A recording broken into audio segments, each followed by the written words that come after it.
क्या हो अगर मैं तुमसे बोलूं कि मैंने पूरी की पूरी नीट की कोचिंग फ्री में करी थी without paying a single rupees. हाँ ये सच है, बट इसके पीछे की कहानी बहुत लंबी है और बहुत इंस्पायरिंग है। कि ऐसा क्या हुआ कि क्लास 10 के स्टार्टिंग में जो बच्चे जोकर था एकदम घरा था, उसको क्लास 10 के एंड तक बड़ी बड़ी कोचिंग इंस्टीट्यूट फ्री में कोचिंग प्रोवाइड कर रहे थे। तो hi friends, doctor Parth Goyal.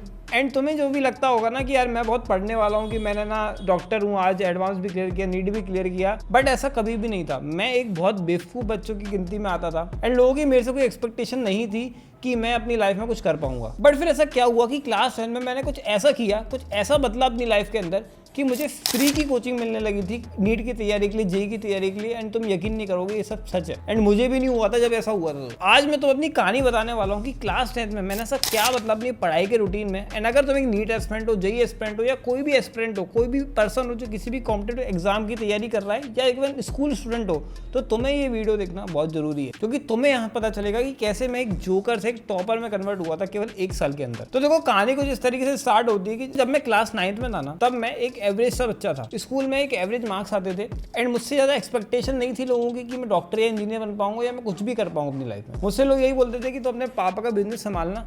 And मैं भी सोचता था कि हाँ मैं वो संभाल लूंगा ठीक ठाक, थोड़ा बहुत इतना दिमाग तो चलता है मेरा। एंड सही बताऊं तो उस टाइम पे मैं अपने पापा की बिजनेस में भी हेल्प करता था। बट फिर क्या हुआ कि मैंने उसके बाद 1 साल लग करके कुछ ऐसा धमाल मचा दिया कि मैंने फिर आगे जाकर के नीट जेई दोनों क्लियर किया, डॉक्टर बना एंड आज अपने पापा का बिजनेस बंद करके खुद का एक बिजनेस बना दिया, जिसको अब मेरे पापा संभालते हैं। है ना सुनने में थोड़ा अटपटा? चलो बताता हूं। सो कहानी तो 10 की है, बट तुम्हें क्लास 9 का बैकग्राउंड देता हूँ। सो क्लास 9 में जब 9th एंड हो रही थी, तब मेरी बुआ जी ने मुझे एक एग्जाम के बारे में बताया था जो कि होता है एनथ, जो कि आकाश का एक स्कॉलरशिप एग्जाम होता है। एंड उन्होंने मेरे को बोला था कि तुम इसको एक दे देता, देखते तुम्हारे कितने मार्क्स आते हैं, तुम्हें एक आइडिया लग जाएगा कि तुम कहाँ पर स्टैंड कर रहे हो अमंग ऑल स्टूडेंट। एंड मुझे तो खुद में बहुत बड़ा ईगो था कि मैं तो भाई साहब कर लूंगा, थोड़ा बहुत मेरे को भी पढ़ना आता है, तो मैंने जाकर के एग्जाम दे दिया। अब तुम्हें सही बताऊं तो मेरी इतनी बुरी हालत थी कि जब मैंने क्लास 8th में एक और दूसरी कोचिंग इंस्टीट्यूट का एग्जाम दिया था इसी तरीके का स्कॉलरशिप का, तो मेरे -4 मार्क्स आए थे। एंड मुझे ये पता चल गया था कि मैं पढ़ने वालों में तो बिल्कुल नहीं हूँ, ये मेरी बस की बात नहीं है। पर फिर क्लास 9 में मैंने फिर से जाकर के दिया। मैं चलो ठीक है, देखते हैं इस बार क्या होता है। एंड मेरे 25% स्कॉलरशिप आई एंड बहुत बुरे मार्क्स आए थे। तो अगेन मुझे पता था कि मैं कुछ नहीं करने वाला हूँ, बट फिर भी मैंने सोचा कि let's give it a try and चलो 1 साल पढ़ के देखते हैं। क्लास 10 में जब आया तो मेरी बुआ ने बोला कि तुम इस कोचिंग इंस्टीट्यूट में एडमिशन करा लो। एंड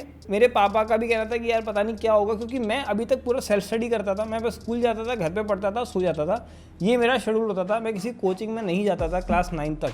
एंड 10th में एकदम से कोचिंग ज्वाइन करना मेरे घर में एक बड़ा डिसीजन था, स्पेशली जिसकी फीस 40,000 थी। एंड उस टाइम पे आज से 10 साल पहले 40,000 की कीमत ज़्यादा भी थी एंड 10th क्लास के बच्चे पे इतना कोई स्पेंड करता नहीं था। बट एनीवे वी डिसाइडेड कि मैं इस कोचिंग में जाऊंगा एंड लेट्स सी क्या होता है। मैं कोचिंग में गया एंड सही बताऊं तो पहले दिन ही मेरा मजाक उड़ाया गया, क्योंकि मुझे कुछ समझ में नहीं आ रहा था क्या पढ़ाया जा रहा है। एंड मैं डाउट्स पूछ रहा था। अब तुम नए नए आए हो एंड तुम डाउट भी पूछ रहे हो, तो ऑब्वियसली तुम्हारा मजाक तो उड़ेगा ही। एंड वहाँ पर बहुत सारे टॉपर बच्चे बैठे हुए थे जो मेरे को देख देख के हंस रहे थे, उनका खुद का एक ग्रुप था। एंड मैं अकेला सा बैठा हुआ था, सहमा हुआ था, बट मैं तब भी खड़ा रहा। एंड बाद में जाते जाते टाइम भी मुझे थोड़ा सा दुख तो हुआ था कि मैं क्या सही में किसी लायक नहीं हूँ, मैं कहीं स्टैंड नहीं कर पा रहा हूँ, मेरी क्या औकात है। बट फिर भी मैंने सोचा कि चलो ठीक है देखते हैं। अब 10th में जब मैं और आगे बढ़ता गया तो मुझे एक चीज समझ में आई कि मेरे स्कूल में इतने अच्छे से पढ़ाया नहीं जा रहा है जितना कोचिंग में पढ़ाया जा रहा है। एंड कोचिंग में कुछ ऐसे टॉपिक्स के बारे में बात हो रही है जो कि हायर लेवल की है, जो कि स्कूल में बात हो ही नहीं सकती। एंड चूंकि स्कूल एक रिजिड सिस्टम था जहाँ पे मुझे डाउट्स वगैरह पूछने का ज्यादा मौका मिलता नहीं था, बट कोचिंग में मैं लगा के डाउट पूछता था, क्योंकि मेरे दिमाग में था कि मैंने पैसे दिए तो मैं पूरा वसूली करूंगा। एंड ऐसे करके मैं हर क्लास से 2 घंटे पहले, 3 घंटे पहले अपने टीचर के पास जाके डाउट पूछता था, 2-2, 3-3 घंटे।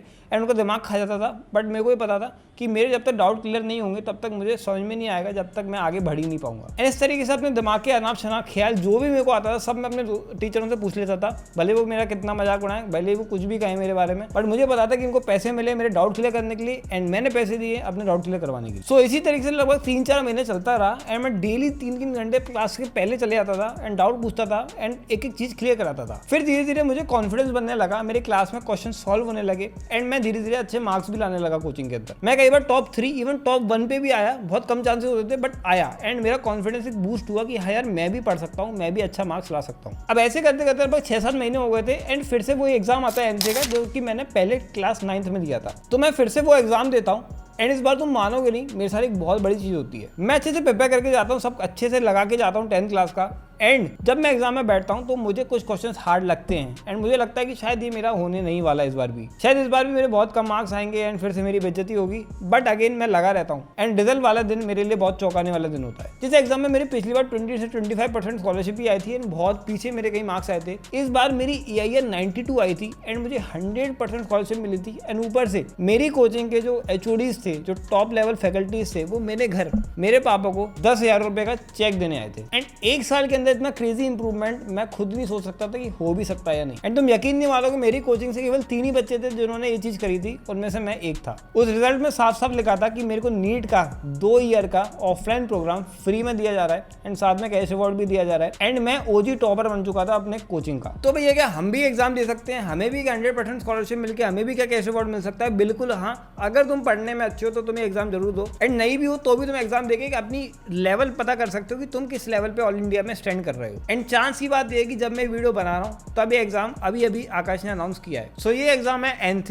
एंड ये 7th क्लास से लेकर 12th क्लास के बच्चों के लिए होता है, जिसमें 100% तक स्कॉलरशिप मिल जाती है जैसे मुझे मिली थी। एंड ये पिछले 16 साल से हो रहा है, तो एक ट्रस्ट है आकाश का कि हाँ भाई तुम इसमें अगर निकालोगे तो अच्छा कर पाओगे। एग्जाम बहुत ऑफलाइन एंड ऑनलाइन मोड में होता है एंड इसकी फीस कितनी है पता है तुम्हें? कितनी होगी तुम बताओ कितनी होगी? केवल 300 रुपए। बट तुम बोलोगे भैया 300 रुपए भी थोड़े ज्यादा है, तो कोई बात नहीं, कूपन कोड यूज कर लो जहाँ पे ब्लिंक हो रहा होगा, इसको तुम यूज करोगे तो 300 भी नहीं, तुम्हें केवल 99 रुपीज ओनली। ऑनलाइन में एग्जाम 4 से 12 अक्टूबर के बीच में होगा एंड ऑफलाइन में 8 से 5 एंड 12। तो ये तो हो गई एग्जाम की बात। बट तुम्हें भी पता होगा ये बात कि बहुत सारे कोचिंग इंस्टीट्यूट इस टाइप के एग्जाम कराते हैं एंड तुम्हें किस तरीके की प्रिपरेशन करनी चाहिए टू क्रैक सच एग्जाम्स मैं तुम्हें बताता हूँ। क्योंकि मानो या ना मानो सारी कोचिंग इंस्टीट्यूट ऐसे एग्जाम कराते हैं एंड तुम नीट की फीस को बहुत कम करा सकते हो by clearing this exam with a good marks. तो देखो ये एग्जाम कोचिंग इंस्टीट्यूट कराते हैं जो कि नीट जेई की तैयारी करा रहे होते हैं। तो इन एग्जाम का लेवल थोड़ा सा नीट जेई के लेवल का होता है एंड ये सही बताऊं तो क्लास 11th क्लास 12th के क्वेश्चंस को ही पुट ऑन कर रहे होते हैं एग्जाम के अंदर। सो तुम्हें सबसे पहले अपना सिलेबस कंप्लीट करना है जो इस एग्जाम के अंदर आ रहा है। भले तुम क्लास 7th के स्टूडेंट हो, 8th के हो, 9th के हो, 10th के हो, 12th के हो, 11th के हो, किसी के भी हो, पहले अपना एग्जाम का सिलेबस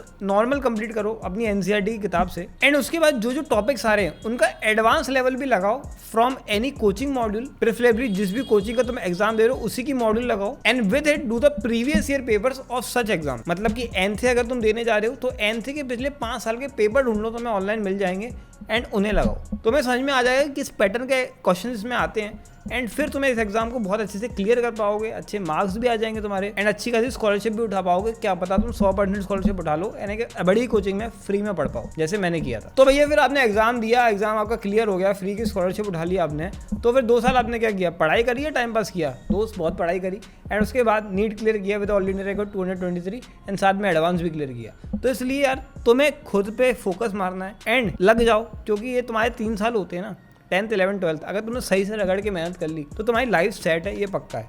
तुम्हारे को MBBS में जाओगे तो 6 साल बाद लाख रुपए की सैलरी मिल जाएगी एंड अगर एडवांस क्लियर करके तुम इंजीनियरिंग में जाओगे तो वहाँ पर भी आराम से बीटेक करने के बाद तुम्हारा अच्छे खासे पैकेज लग जाते हैं विच रेंज फ्रॉम 16 लाख से लेके 20 लाख तक एक एवरेज पैकेज तो होता ही है इंजीनियर का। तो जाओ मेहनत करो एंड फोड़ के आओ। मिलते हैं तब तक के लिए चैनल सब्सक्राइब कर लेना, बहुत इंपॉर्टेंट चीज़ें यहाँ पे आती रहती हैं regarding tips and tricks to crack any kind of exam. मिलते हैं सभी लोगों के लिए, तब तक bye bye, all the best, मचाते रहो।